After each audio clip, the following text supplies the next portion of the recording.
সুপ্রিয় দর্শক, এই মুহূর্তের সবথেকে বড় খবর। দর্শক, এবার শিক্ষক নিয়োগ দুর্নীতি কাণ্ডে বাজেভাবে ফেঁসে গেল অভিষেক ব্যানার্জি। এত কিছুর পরেও শেষ রক্ষা হলো না অভিষেক ব্যানার্জির। কালীঘাটের কাকুর অডিও ক্লিপ পরীক্ষা করতেই চক্ষু ছানা বড়া কেন্দ্রীয় তদন্তকারী সংস্থার সিবিআই আধিকারিকদের। এবার কিন্তু কালীঘাটের কাকুই অভিষেক ব্যানার্জিকে ফাঁসিয়েই ছাড়লেন। দর্শক, আপনারা জানেন শিক্ষক নিয়োগ দুর্নীতি কাণ্ডে একেবারে জোর কদমে তদন্ত চালাচ্ছে কেন্দ্রীয় তদন্তকারী সংস্থার সিবিআই আধিকারিকরা। আর এই আবহে বিকাশ ভবন থেকে একেবারে বস্তার বস্তা নথি কেন্দ্রীয় তদন্তকারী সংস্থার সিবিআই আধিকারিকরা উদ্ধার করেছে। আর সেই নথিতে একাধিক হেভিওয়েট মন্ত্রী থেকে শুরু করে এমএলএ, সাংসদ সকলেরই নাম উঠে এসেছে এবং কতজন শিক্ষক শিক্ষিকা নিয়োগ হয়েছে ভুয়োভাবে, কতজন এমএলএ এমপি কতজনের নাম সুপারিশ করেছিল পার্থ চট্টোপাধ্যায়ের কাছে, সেই সমস্ত নথি কেন্দ্রীয় তদন্তকারী সংস্থার সিবিআই আধিকারিকদের হাতে রয়েছে। আর এবার কালীঘাটের কাকুর সূত্র ধরে বাজেভাবে ফেঁসে গেল অভিষেক ব্যানার্জি। দর্শক, আপনারা জানেন লিপস অ্যান্ড বাউন্সের সূত্র ধরে শিক্ষক নিয়োগ দুর্নীতি কাণ্ডে নাম জড়িয়েছিল অভিষেক ব্যানার্জির। আর এবার কালীঘাটের কাকুর অডিও ক্লিপ ফাঁস হতেই রাজ্য রাজনীতিতে নতুন করে শুরু হয়ে গেল জোর জল্পনা। কারণ এবার সরাসরি কেন্দ্রীয় তদন্তকারী সংস্থার সিবিআই আধিকারিকদের চার্জশিটে উঠে এলো অভিষেক ব্যানার্জির নাম। ঠিক কী দাবি করেছে সিবিআই তাদের চার্জশিটে? দর্শক দেখুন, বেআইনি নিয়োগের জন্য সুজয় কৃষ্ণ ভদ্র ওরফে কালীঘাটের কাকুর থেকে 15 কোটি টাকা চেয়েছিল জৈনিক অভিষেক বন্দ্যোপাধ্যায়। প্রাথমিকের নিয়োগ দুর্নীতি মামলায় অন্যতম অভিযুক্ত সুজয় কৃষ্ণের বিরুদ্ধে দেওয়া চার্জশিটে এক অডিও ক্লিপের ভিত্তিতে এমনই দাবি করল কেন্দ্রীয় তদন্তকারী সংস্থার সিবিআই আধিকারিকরা।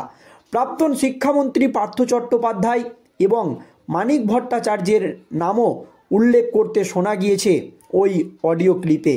কেন্দ্রীয় তদন্তকারী সংস্থা তাদের চার্জশিটে জানিয়েছে, ঘুষের টাকা দিয়ে 2017 সালে বেহালায় কাকুর বাড়িতে গিয়েছিল অপর দুই অভিযুক্ত কুন্তল ঘোষ, শান্তনু বন্দ্যোপাধ্যায় সহ আরও 2 জন।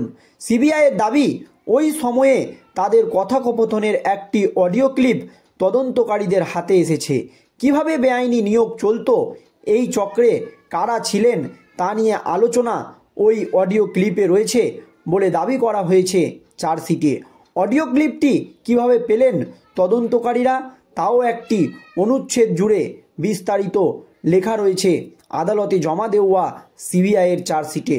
কেন্দ্রীয় তদন্তকারী সংস্থার সিবিআই আধিকারিকদের দাবি, 2017 সালের ওই দিন কুন্তলের নির্দেশেই তার বেতনভোগ কর্মী অরবিন্দ রায় বর্মন একটি মোবাইলে কথোপকথন রেকর্ড করে।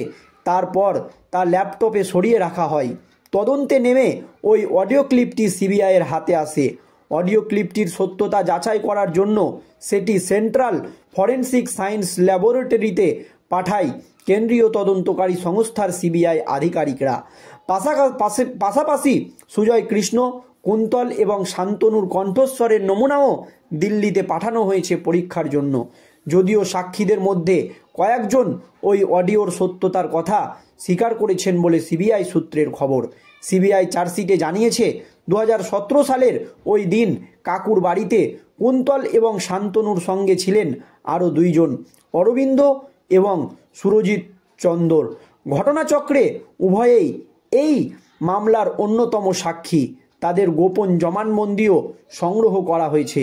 গত 21শে ফেব্রুয়ারি বিচার ভবনে সুজয় কৃষ্ণের বিরুদ্ধে চার্জশিট জমা দিয়েছে সিবিআই। সেই চার্জশিটে সিবিআই বিস্তারিতভাবে 1 ঘন্টারও বেশি দৈর্ঘ্যের এই অডিও ক্লিপের কথোপকথনের বৃত্তান্ত জানিয়েছে। সিবিআইয়ের দাবি, অডিওয় জৈনক অভিষেক বন্দ্যোপাধ্যায়ের নাম শোনা গিয়েছে, কিন্তু কে সেই অভিষেক, কি তার পরিচয়, সেই বিষয়ে কিছু উল্লেখ নেই। 28 পাতার চার্জশিটে তার প্রতিলিপি আনন্দবাজার অনলাইনের হেফাজতে রয়েছে, শুধুমাত্র নামটুকুই। যদিও বাকি অনেকের ক্ষেত্রে তাদের নামের সঙ্গে চার্জশিটে নির্দিষ্ট পরিচয়ের উল্লেখ করেছে কেন্দ্রীয় তদন্তকারী সংস্থার সিবিআই আধিকারিকরা। যেমন পার্থের ক্ষেত্রে তার প্রাক্তন শিক্ষামন্ত্রীর পরিচয় লিখেছে সিবিআই। সুজয় কৃষ্ণের পরিচয় দিয়েছে লিপস অ্যান্ড বাউন্সের চিফ অপারেটিং অফিসার হিসাবে।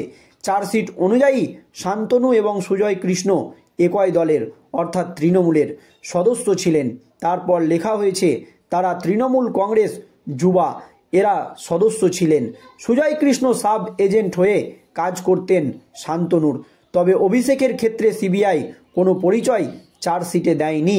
তিনি রাজনৈতিক ব্যক্তিত্ব না ব্যবসায়ী নাকি শিক্ষিকা বা অন্য কোনো সরকারি দপ্তরের সঙ্গে যুক্ত নাকি বেসরকারি সংস্থায় কর্মরত সে বিষয়ে সিবিআই চার্জশিটে একটিও শব্দ ব্যয় করা হয়নি। শুধু নামটি লিখেছে কেন্দ্রীয় তদন্তকারী সংস্থার সিবিআই আধিকারিকরা। সিবিআই চার্জশিটের 12 নম্বর পাতায় লেখা হয়েছে ওই অডিও ক্লিপের কথোপকথন সুজয় কৃষ্ণকে বলতে শোনা গিয়েছে, ইতিপূর্বে নিশ্চিত হয়ে যাওয়া বেআইনি নিয়োগের জন্য 15 কোটি টাকা দাবি করেছিলেন অভিষেক। সুজয় কৃষ্ণ তখন বলেছিল তিনি ওই টাকা দিতে অপারগ, কারণ আগেই প্রার্থী পিছু 6.5 লক্ষ টাকা করে নেওয়া হয়ে গিয়েছে। সিবিআই চার্জশিটে লিখেছে অডিও ক্লিপে সুজয় কৃষ্ণকে বলতে শোনা গিয়েছে তার কথা শুনে ওই চাকরি প্রার্থীদের নিয়োগ আটকে দেওয়ার জন্য বলেছিল অভিষেক। সুজয় কৃষ্ণ বলেছেন অন্যথায় ওই প্রার্থীদের গ্রেপ্তার করিয়ে দেওয়া হবে অথবা দূরে কোথাও নিয়োগ দেওয়া হবে। চার্জশিটে আরও বলা হয়েছে ওই অডিও ক্লিপ থেকেই সিবিআই জানতে পারে পার্থের মারফত বেআইনি নিয়োগের ব্যবস্থা করতেন কুন্তল, শান্তনু, সুজয় কৃষ্ণ। তদন্তকারী সংস্থার দাবি তারা অডিও থেকে এও জানতে পারে যে বেআইনি নিয়োগের বিষয়ে অভিষেকের সঙ্গে প্রাক্তন শিক্ষামন্ত্রী পার্থের মনোমালিন্য চলছিল। তদন্তকারীরা জানতে পেরেছে সুজয় কৃষ্ণ, শান্তনু এবং কুন্তল মিলে আরও 2000 চাকরি প্রার্থীর থেকে নিয়োগের নামে টাকা তোলার পরিকল্পনা করছিলেন। ওই চাকরি প্রার্থীদের থেকে 100 কোটি টাকা তুলতে চাইছিলেন তারা।